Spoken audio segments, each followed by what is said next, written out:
My name's Eli. I'm 34 years old. And I guess you could say I've always been the responsible one.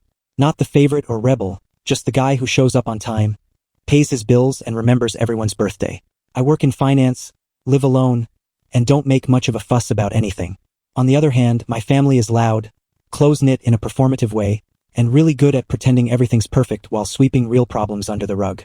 Growing up, I always felt like I was part of the family, but just barely. The guy you invite to weddings but never ask to be in the photos. The one who always shows up for holidays but gets seated at the kids' table despite being well into his 30s. You know the type.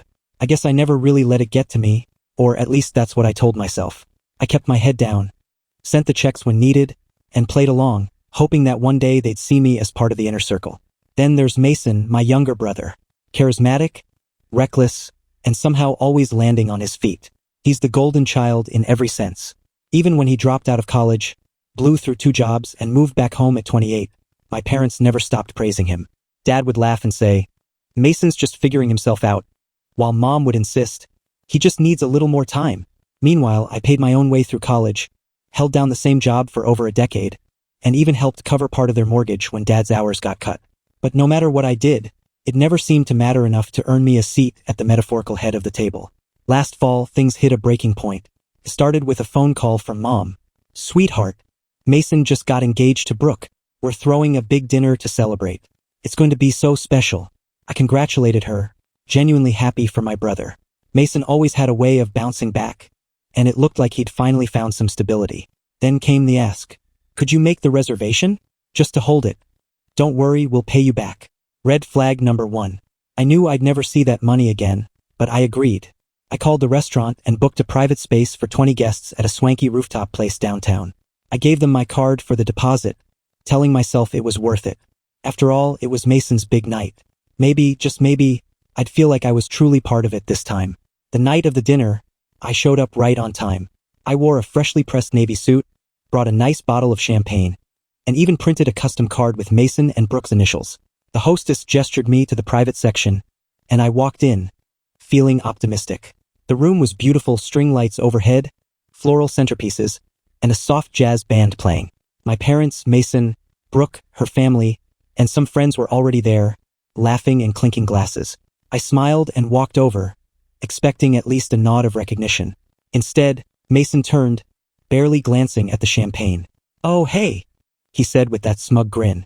Then he gestured to a fold-out chair off to the side, next to the trash bin. "Sorry, this table's for family only." I blinked, thinking he was joking. I looked at Mom, who just smiled tightly, not meeting my eyes. Dad chuckled awkwardly, raising his glass, while Brooke didn't even look up. I stood there, stunned, feeling like I'd been slapped. Finally, I just walked to the chair, set the champagne beside me, and sat down. I didn't even take off my coat. I sat there for almost 2 hours, barely acknowledged while they laughed, toasted, and opened gifts. No one asked if I wanted to order. No one even glanced my way. When the waiter came over, he whispered, "Are you at the party?" I just nodded, not trusting myself to speak. Then the bill came. The waiter approached Mason, but instead of pulling out his wallet, he pointed toward me. "Oh yeah, Eli's got it." The waiter walked over and asked, "Same card for the final amount?" I just smiled. "Not my table," I said calmly, loud enough for everyone to hear. The room fell silent. Mason's smirk faded, and Dad tried to intervene, but I stood up, picked up my coat, and walked out without looking back. The adrenaline hadn't faded by the time I got back to my apartment. I tossed my coat on the chair and sank onto the couch, still gripping the unopened bottle of champagne. My mind kept replaying the moment Mason smirked at me. "Sorry. This table's for family only." The words buzzed around my head like angry wasps, each sting sharper than the last. For years, I'd swallowed the little jabs, the subtle dismissals, the way they always seemed to put Mason on a pedestal while I did the work in the background. But that night, it wasn't just a casual insult. It was a declaration. They had finally, openly shown that I wasn't considered part of the core family. All those holidays, those late-night phone calls from Mom asking for help, the mortgage payments I helped cover, the endless support, I did it all just to be told I didn't belong. My phone buzzed, snapping me out of my thoughts. It was Mason. I almost didn't answer, but something in me wanted to hear what he had to say. I picked up, trying to sound casual. "Yeah? What the hell was that, Eli?" he snapped. "You just left? You embarrassed the whole family." I couldn't help but laugh. "Embarrassed the family? You sat me next to a trash can and told me I wasn't family." What did you expect? Dude, it was a joke. You always take things way too seriously. I bit back my anger. Joke? Do you really think it's funny to humiliate me in front of everyone? You let me pay for the entire night and then treat me like an afterthought. There was silence for a moment before he scoffed. You're being dramatic. You should have just sucked it up. It was my night, not yours. I hung up without another word. I wasn't going to waste more breath defending myself to someone who didn't see the problem. I leaned back, staring at the ceiling, realizing that this wasn't just about the dinner. It was about years of always being second to Mason, of being the backup plan, the fixer, the responsible one who never got a thank you. My phone buzzed again, a text from Mom. We need to talk. You embarrassed us in front of Brooke's family. Fix this. Fix this. It was always on me to fix things even when I wasn't the one who broke them. I didn't respond. Instead, I did something I hadn't done in years. I let myself be angry. I threw the champagne bottle in the trash, not caring about the dull clink as it hit the metal. I let the frustration surge up because for once I wasn't going to just swallow it and move on. The next day, I woke up to a string of missed calls from Mason and my parents. I ignored them. I needed space to think, to figure out what standing up for myself actually looked like. I wasn't used to being the one who walked away. Usually, I'd cave after a day or two, smoothing things over for the sake of family harmony. But this time felt different. Just as I was about to head out for a walk, my phone buzzed again. This time, it was Brooke. I hesitated, then picked up. Hey, she said, her voice softer than usual. Can I ask you something? Go ahead. Did you really pay for everything at the dinner? The reservation, the flowers, the band? Yeah, I replied cautiously. Why? She was quiet for a moment. They told my dad you offered. That it was your idea. I clenched my jaw. No, they asked me to make the reservation. Said they'd pay me back. That's what I thought, she whispered. My dad's really upset. He wouldn't have agreed to the venue if he knew it was all on you. Mason said it was a gift from you. I closed my eyes, forcing down the surge of anger. It wasn't. Brooke sighed. I'm sorry. I didn't realize how they were treating you. My dad's furious. He feels lied to. I just thought you should know. Thanks for telling me, I managed to say. After we hung up, I sat there, the realization sinking in.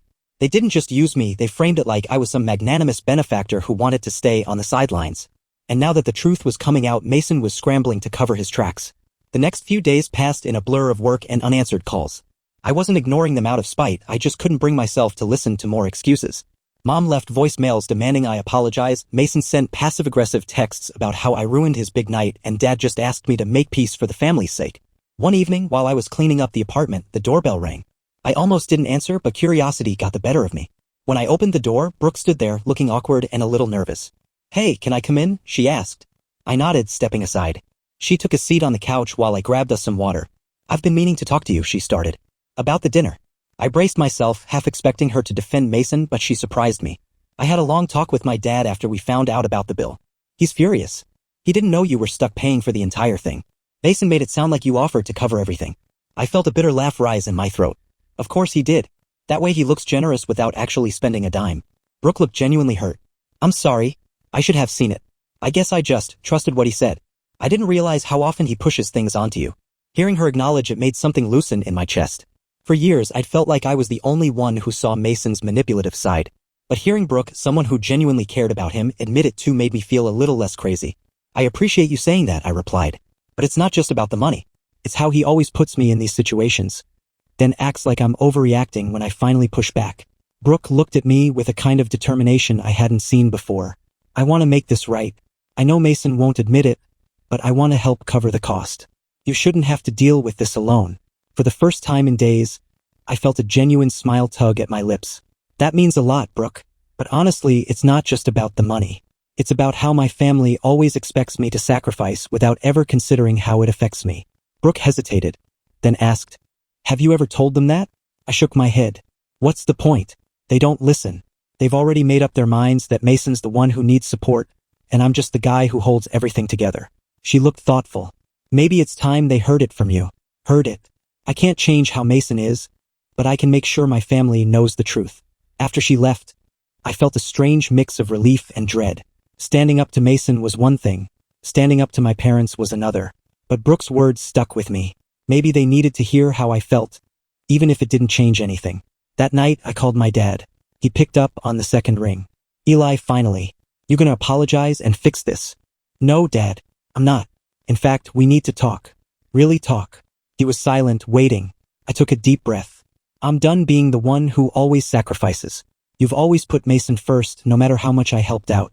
When I paid for that dinner, I thought it would mean something. But being treated like an outsider, being humiliated like that, I'm done. There was a long pause before he replied. Eli, you know your brother struggles. He needs more support. I couldn't help but laugh. And I don't? Do you even know what I've been dealing with? You always say Mason's finding his way. But I'm the one who picks up the pieces. I'm done being the fallback guy. It's time you start holding him accountable. Dad didn't respond right away, and I could tell he wasn't used to me pushing back. We'll talk more about this, he said finally, sounding more tired than angry. But, I hear you. The next morning, I woke up to the sound of my phone buzzing relentlessly. I ignored it for a while, but when it didn't stop, I finally picked it up. It was Rachel, my cousin, the one family member who usually stayed out of the drama. Hey Eli, she started cautiously. Have you seen Facebook? My stomach dropped. No. Why? It's Mason. He posted something about you. You might want to check it out. I pulled up my phone and opened Facebook. There it was, a long, ranting post from Mason. Can't believe some people think they're better than family just because they make more money. Real family doesn't walk out on you during your big night. I guess some people just can't handle not being the center of attention. The comments were worse. Family members and friends chiming in about how disappointing it was that I couldn't just be happy for Mason. One of Mason's friends even suggested that I was just jealous because I didn't have a partner. I felt my blood boil. For years, I'd let things slide to keep the peace, but this was too far. Not only had Mason humiliated me at the dinner, but now he was actively trying to ruin my reputation. I couldn't let this go unchallenged. I opened the comments section and typed, "Funny how Mason conveniently left out that I was the one who paid for the entire dinner, as requested by Mom and Dad. Also left out how I was sitting at a side table like an afterthought. I didn't leave because I was jealous. I left because I was treated like I didn't belong. Family shouldn't treat you like a wallet. Just thought everyone should know the full story." Within minutes, the post blew up. My phone buzzed non-stop with notifications. Some people unfriended me right away, but others messaged me privately, offering support. Even a few of Mason's friends commented, saying they hadn't known the whole story. An hour later, Mason called. I picked up, expecting another argument, but he just started yelling. "What the hell, Eli? You're making me look bad. You made yourself look bad, Mason." I shot back. "You lied to everyone.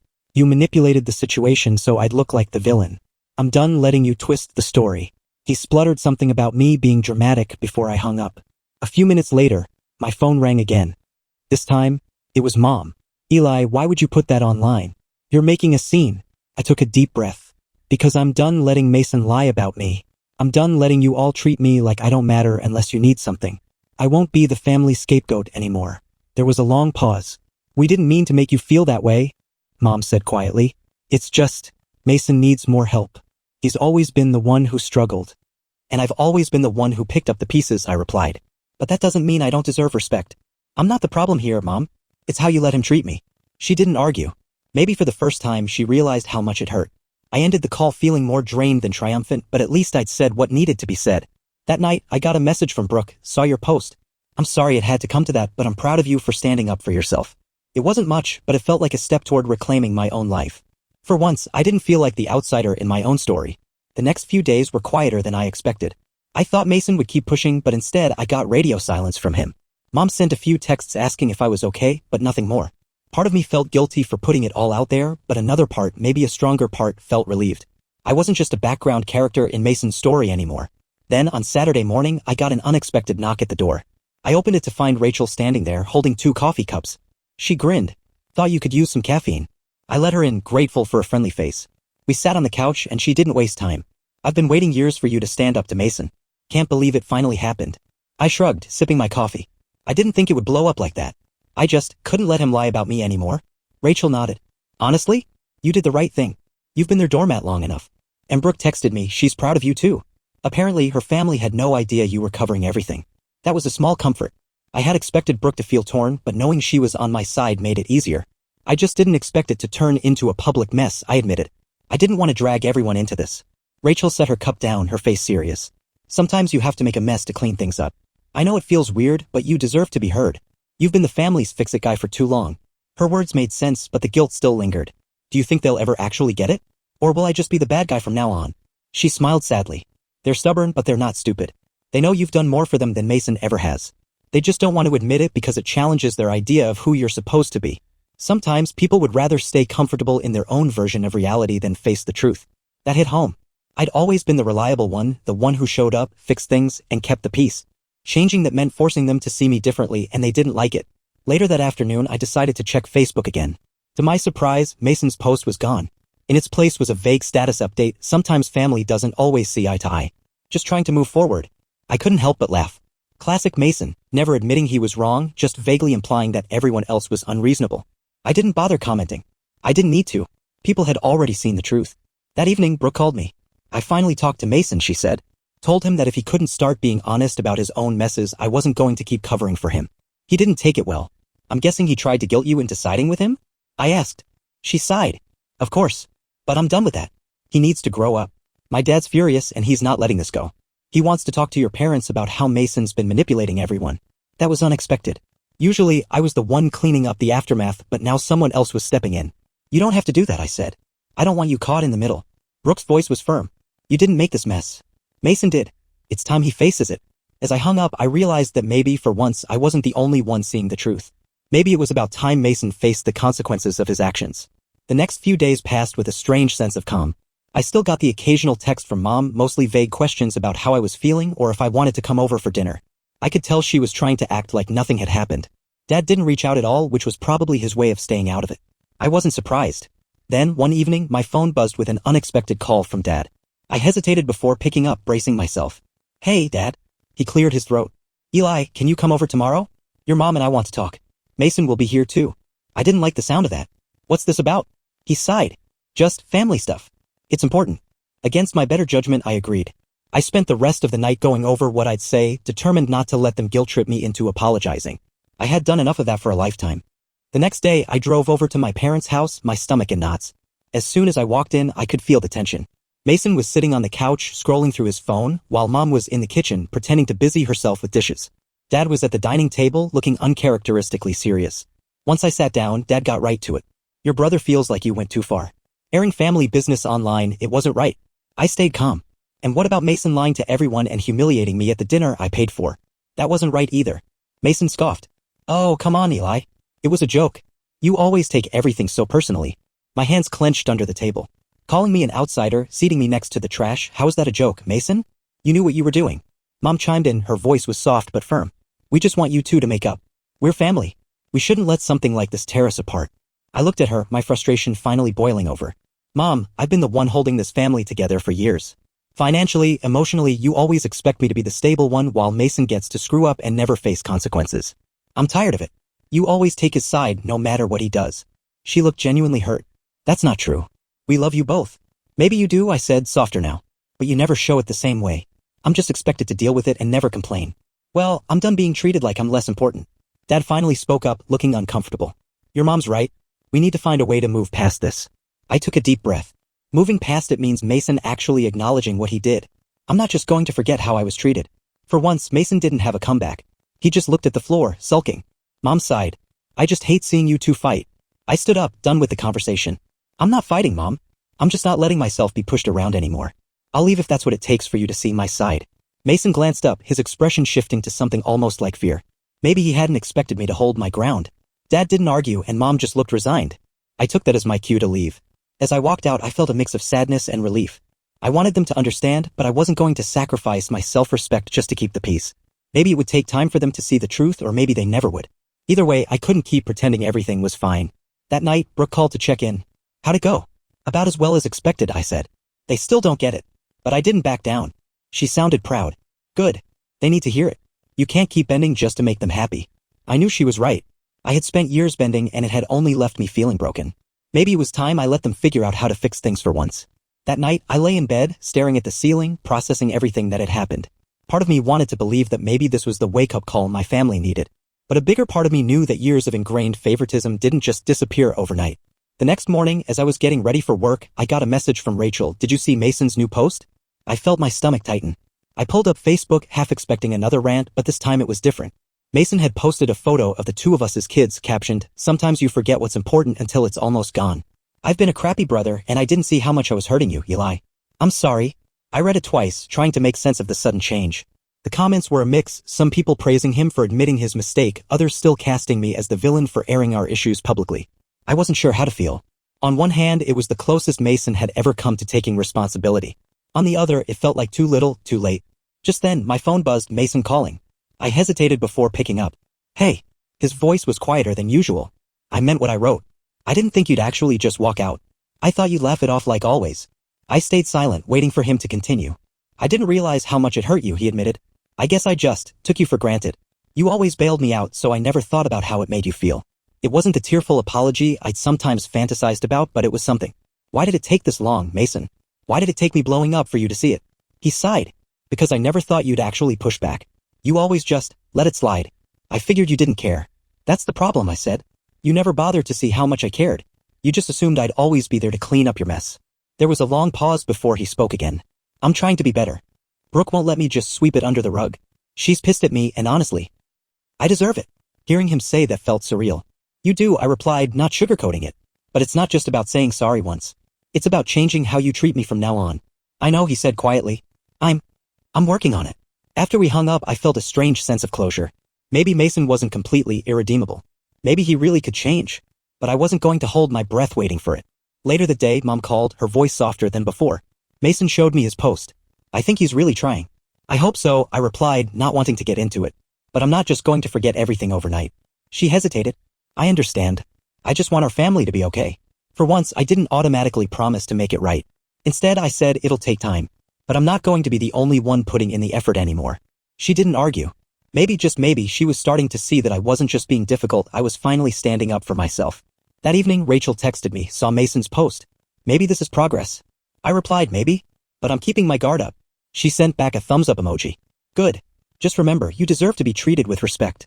For the first time in a long while, I felt like things might actually change.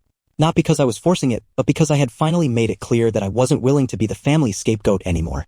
Whether Mason stuck to his word or not, I knew I wouldn't go back to being the passive, silent supporter. I had finally learned to stand my ground, and I wasn't about to give that up. Hope you enjoyed this story as much as I do. Help this small channel grow by hitting that like button, subscribing, and sharing with your friends. Every bit of support means the world. Thanks for watching, and see you in the next one.